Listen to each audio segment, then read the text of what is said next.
एक चीज में तो बीजेपी गवर्नमेंट ने इंडिया को विश्व गुरु बना ही दिया है, और वो है इंटरनेट शटडाउन्स।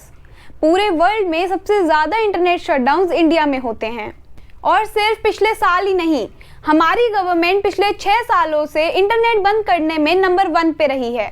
और ये डेटा सामने आया है डिजिटल ऑर्गेनाइजेशन एक्सेस नाउ की एक रिपोर्ट में। ये रिपोर्ट कहती है कि भारत सरकार ने 2023 में 116 बार इंटरनेट बंद करने के ऑर्डर्स दिए, और पूरे वर्ल्ड के शटडाउन्स में से 40% शटडाउन्स इंडिया से थे। इंडिया में सबसे ज़्यादा शटडाउन्स हुए मणिपुर में, जहां पिछले साल एक एथनिक वायलेंस में 200 से ज़्यादा लोग मारे जा चुके हैं। वहां के करीब 32 लाख लोगों के लिए 212 दिन तक इंटरनेट बंद था। तो सोचें कि मणिपुर में कितने लोगों की आवाज़ दब चुकी होगी, क्योंकि उनके पास हमारी तरह इंटरनेट पर इंफॉर्मेशन और ओपिनियंस देने के बेसिक राइट्स करीब 6 महीने के लिए थे ही नहीं। यही ही नहीं, 2023 में सबसे लंबा शटडाउन भी मणिपुर में ही था।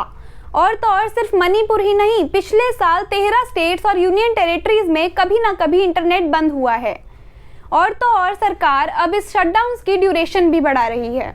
2023 में 41% केसेस में इंटरनेट 5 दिन से ज़्यादा के लिए बंद किया गया, बल्कि 2022 में ये फिगर बस 15% थी।